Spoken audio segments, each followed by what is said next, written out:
Jain friends, देखिए आज हम लोग बायोलॉजी को दोहराएंगे। इसमें पूरा बायोलॉजी को चैप्टर को कंप्लीट किया जाएगा, ठीक है। हालांकि आपको अगर नोट्स बनाना है तो आप पार्ट 1 पार्ट 2 को देख लीजिएगा, अदरवाइज आपको रिवीजन करना है तो इसको देख सकते हैं, ठीक है। देखिए हम लोग सेल से स्टार्ट करेंगे। पहला तो विज्ञान को आपको बताए थे बायोलॉजी। देखिए बायोलॉजी का हम 2 भाग बताए थे। बायोलॉजी कितना भाग? 2 भाग। पहला होता है जियोलॉजी और दूसरा होता है बॉटनी।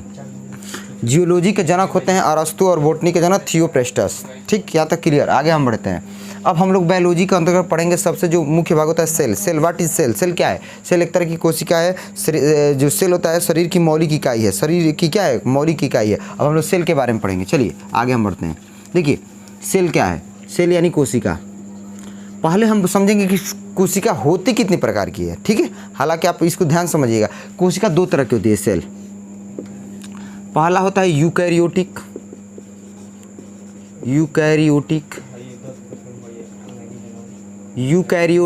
और दूसरा होता है प्रोकैरियोटिक।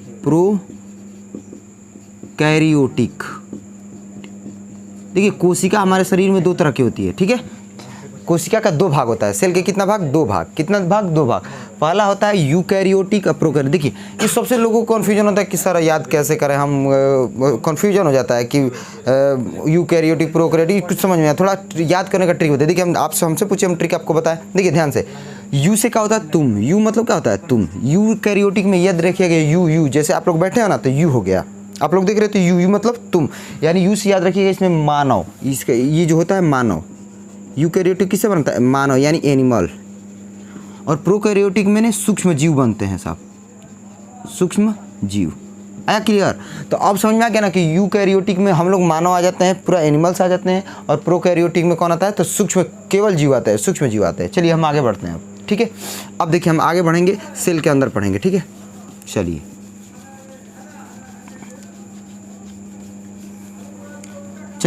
अब हम लोग पढ़ेंगे सेल यानी कोशिका। देखिए ये कोशिका इस तरह की होती है। कोशिका एक झिल्ली के अंदर रहती है जिसको बोलते हैं सेल मेम्ब्रेन। क्या बोलते हैं? सेल मेम्ब्रेन, ठीक है। सेल मेम्ब्रेन, कोशिका झिल्ली। कोशिका एक झिल्ली के अंदर होती है जिसको हम लोग बोलते हैं सेल मेम्ब्रेन। कोशिका के अंदर माइटोकॉन्ड्रिया का काम क्या होता है? ग्लूकोज बनाना। क्या बनाना? ग्लूकोज बनाना।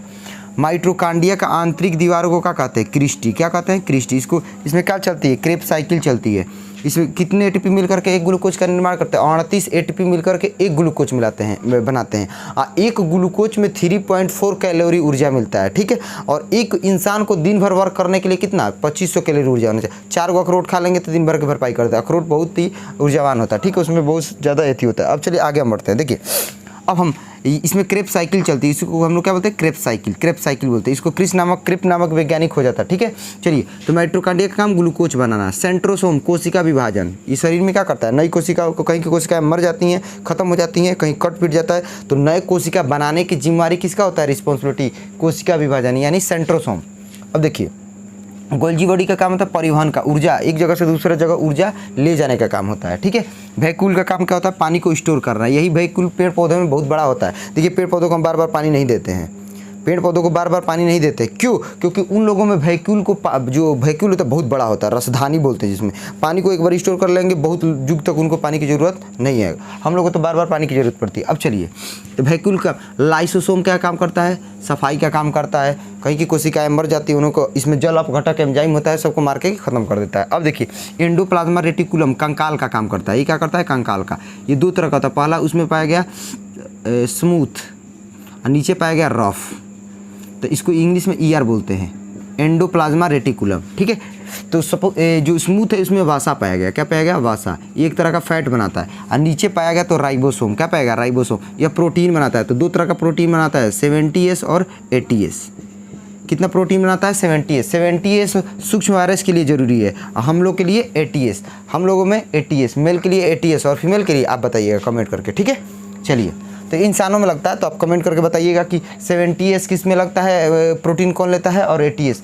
तो 70S आपको पहले ही बताया सूक्ष्म वायरस में। अब मैन के लिए कौन सा है? तो 80S। तो और फीमेल के लिए आप खुद कमेंट करके बताइएगा, ठीक है। आपके लिए मैं एक वर्क छोटा। अब इसके अंदर होता है न्यूक्लियस। क्या होता है? न्यूक्लियस। न्यूक्लियस का खोज कौन किया था? न्यूक्लियस को खोज कौन किया था? तो बताया था ना, बिया किसी चीज़ का कलर ब्राउन कलर का होता है तो रॉबर्ट ब्राउन। कौन किया था? Robert brown. कौन किया था? Robert brown. न्यूक्लियस इसके अंदर देखिए, अब इसको हम लोग अगर स्क्रीनशॉट लेना है तो ले सकते हैं, अदरवाइज हम आगे बढ़ते हैं। चलिए आगे बढ़ते हैं। देखिए अब हम लोग पढ़ेंगे न्यूक्लियस।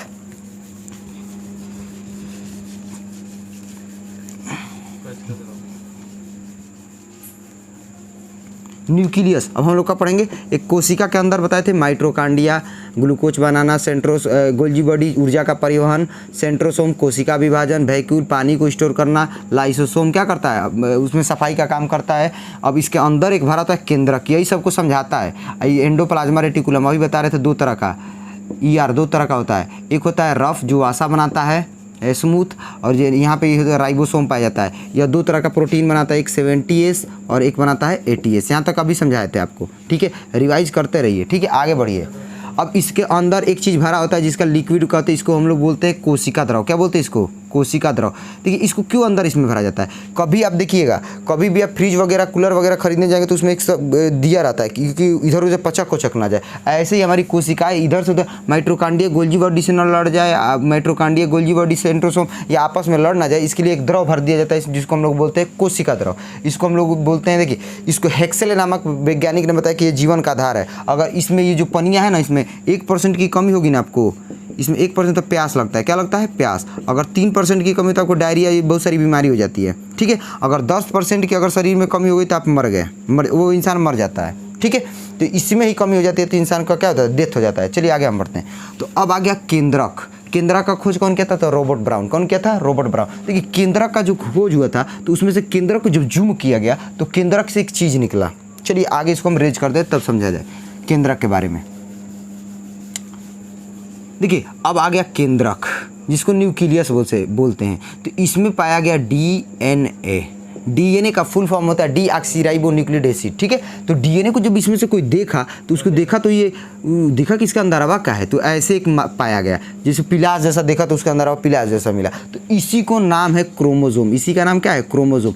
तो हमारे शरीर में कितने क्रोमोजोम होते हैं? तो 46 जोड़े। कितने जोड़े? 46 जोड़े। यही आने वाली जनरेशन को भी 46 जोड़ा देता है। बात समझा गया? कोई दिक्कत नहीं, इसको लिख लीजिएगा यहाँ पे डीएनए, ठीक है। डीएनए वो थोड़ा लिखा जाता है, कोई दिक्कत नहीं। डीएनए का फुल फॉर्म डीऑक्सीराइबोन्यूक्लिक एसिड, ठीक है। हालांकि थोड़ा गलत लिखा जाता है जल्दी जल्दी समझाने के चक्कर में, क्योंकि ये तो रिवीजन क्लास है। देखिए अब हो गया, ये क्या है आपका? देखिए ये आपका जैसे इसमें खोजा गया तो ये आपका जो मिला इसमें, तो जो वैज्ञानिक है तो हमेशा रिसर्च करते रहते थे, खोजते रहते थे, कुछ ना कुछ खोजते रहते थे। तो न्यूक्लियस के अंदर कोई विज्ञान, तो यही क्रोमोजोम को खोज दिया, तो क्रोमोजोम के एक वैज्ञानिक को लमा दिया ये, तो इसी को हम लोग कहते हैं डीएनए। डीएनए को सबसे पहले देखा किसने था? ये याद रख, वैज्ञानिकों का नाम याद रखना है। डीएनए को जो सबसे पहले देखने वाला वैज्ञानिक जिसका नाम है कार्लसवर्ग। कौन देखा था? कार्लसवर्ग। इसका मॉडल कौन दिया? तो वाटसन एंड क्रिक्स। तो फिर एक और ही वैज्ञानिक है उसको और लमा दिया, तो ऐसे पाया गया। देखिए तो इसमें ऐसे पाया गया, तो इसको जीन नाम रखा गया, जीन। इसको कौन खोजा था वैज्ञानिक? तो जोहानसन। इसको जो खोजा था उसका नाम था जोहानसन। जोहानसन, क्योंकि जोहा था इसलिए याद रखिएगा, जोहानसन से जो दिया था तो जोहानसन याद रखिएगा। आगे हम बढ़ते हैं। देखिए जब हम जीन को समेट देंगे तो क्या बन जाएगा? डीएनए। डीएनए को समेट देंगे क्रोमोजोम। क्रोमोजोम को समेट देंगे तो क्या बन जाएगा? न्यूक्लियस चला जाएगा। यहाँ तक क्लियर हो गया? अब आगे हम बढ़ते हैं, आगे बढ़ते हैं। देखिए तो लेना स्क्रीनशॉट तो ले सकते हैं आप छोटा सा। चलिए आगे बढ़ते हैं हम।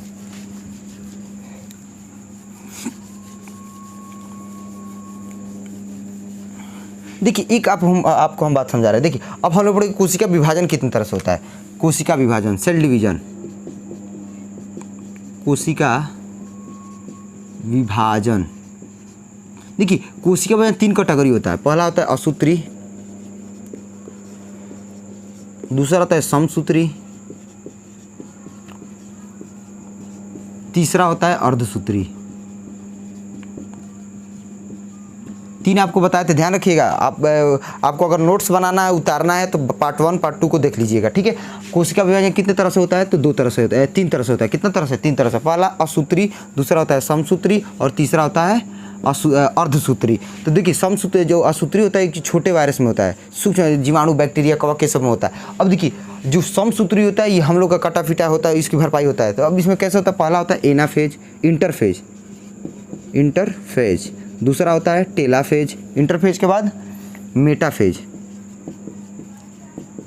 फिर आता है टेलाफेज, नहीं इंटरफेज, प्रोफेज। देखिए नेक्स्ट वाला दूसरा होता है प्रोफेज, फिर मेटाफेज, फिर आता है नेक्स्ट वाला एनाफेज, एक लास्ट आता है टेलाफेज। यहाँ तक क्लियर, टेलाफेज। और देखिए ये होता है हम लोगों में, इस कैटेगरी से हम लोग का कोशिका विभाजन होता है। ये मैन में होता है, मेल में यानी एनिमल्स में होता है। नेक्स्ट चलते हैं हम लोग, अर्धसूत्री किस में होता है? मेल और फीमेल में। बताया था ना आपको, मेल और फीमेल में पाया जाता है। ये मेल के किस में पाया जाता है? तो मेल के स्पर्म में पाया जाता है और फीमेल के ओवम में पाया जाता है। ये अदरवाइज ये कहीं होता ही नहीं, अर्धसूत्री केवल मेल फीमेल में होता है। अब आगे हम इसमें, तो मेल के अंदर कितने क्रोमोसोम की संख्या? 46, और फीमेल के अंदर भी 46। ठीक है, तो क्रोमोसोम को 2 कैटेगरी में बांटा गया। इसको हम रेज कर दे रहे हैं, हालांकि स्क्रीनशॉट लेना तो ले लीजिए जल्दी, तब तक हम इसको आगे बढ़ते हैं। चलिए आगे देखिए, इसको मिचका दे रहे हैं क्योंकि यहाँ से आगे हम बढ़ते हैं। देखिए अब इसका 2 भाग, एलोसोम, आलोसोम।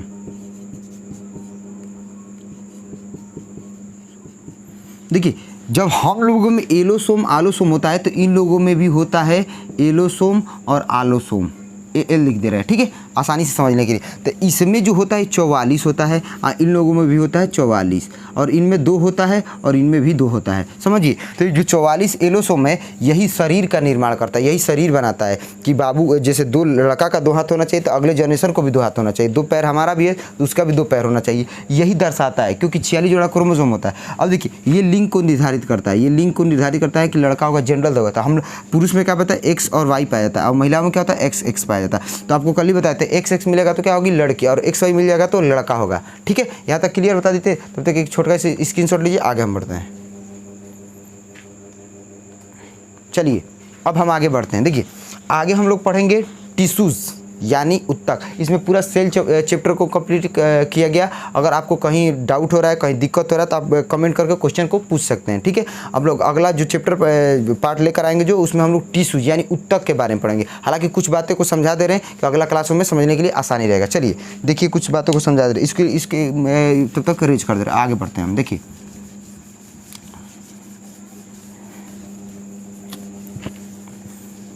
चलिए आगे हम थोड़ा समझा दे रहे हैं, फिर इसको देख लीजिएगा। देखिए बहुत सारे, देखिए कोशिका, देखिए कोशिका, बहुत सारे कोशिकाएं मिलेंगी तो क्या बनेगा आपका? उत्तक। क्या बनेगा? उत्तक, जिसको इंग्लिश में टिश्यूज बोलते हैं। बहुत सारे उत्तक मिलकर के किस चीज़ का निर्माण करते हैं? किस चीज़ का निर्माण करते हैं? ध्यान समझिए, अंग का निर्माण करते हैं। किसका? अंग का। अब बहुत सारे अंग मिल जाएंगे तो क्या बनेगा? अंग तंत्र। क्या बनेगा? अंग तंत्र। अब बहुत सारे अंग तंत्र मिलकर किस चीज़ का? शरीर। अब बहुत सारे शरीर मिल जाएगा तो किसी एक समाज का निर्माण हो जाएगा। समाज, सोसाइटी, जिसको सोसाइटी बोलते हैं। ठीक है, ऐसे ही देखिए धूल का बहुत सारा कण मिलेगा तो क्या बनेगा भाई? ईंट। क्या बनेगा? ईंट। अब बहुत सारे ईंट मिलकर के किस चीज़ का निर्माण? दीवार बनता है ना, दीवार। अब बहुत सारे दीवार मिलकर बनाएंगे एक घर, कमरा। अब बहुत सारे कमरा मिलकर के किस चीज़ का निर्माण करते हैं? घर। अब बहुत सारे घर मिलकर के एक गांव का निर्माण करते हैं। यहाँ तक क्लियर? चलिए आगे बढ़ते हैं हम। देखिए इसको समझ लीजिए, बहुत सारे कोशिकाएं मिलकर के किस चीज़ का यानी टिश्यू का निर्माण करते हैं यानी उत्तक। अब बहुत सारे उत्तक मिलकर के किस चीज़ का निर्माण? अंग। बहुत सारे अंग मिलकर के अंग तंत्र, बहुत सारे अंग तंत्र मिलकर के शरीर, बहुत सारे शरीर मिलकर के एक समाज का निर्माण करते हैं। जैसे समाज में बहुत सारे लोग होते हैं, इसको हम लोग समाज कहते हैं। अगला ये बहुत सारे धूल के कण मिलकर के किस चीज़ का? ईंट का निर्माण करते हैं। ये समझाने के लिए इस चीज़ को लिखे हैं। अब बहुत सारे ईंट को मिलाने से क्या बनता है? एक दीवार बनता है। दीवार देखे दोनों तरफ से दीवार हो, और जब बहुत सारे दीवार में बन जाते हैं तो एक कमरा बनता है, रूम। अब बहुत सारे रूम को मिला करके एक घर का निर्माण होता है। किसका निर्माण होता है? घर का। बहुत सारे घर मिल जाएंगे तो एक गाँव का निर्माण होता है। यहाँ तक क्लियर? मिलते हैं नेक्स्ट में क्लास में, उसमें हम लोग टिश्यू को कंप्लीट किया जाएगा। अगर कोई दिक्कत हो तो आप कमेंट कर सकते हैं, अपने दोस्तों के साथ शेयर कर सकते हैं। ठीक है, और मेरे चैनल को सब्सक्राइब करते रहिए। आपको बेहतरीन नॉलेज देते रहेंगे हम लोग, बायोलॉजी से लेकर के जो भी सब्जेक्ट है, जियोग्राफी, हिस्ट्री, इकोनॉमी, ये जो भी आपको है इसको मिलता रहेगा। ठीक है, तब तक के लिए जय हिंद साथियों।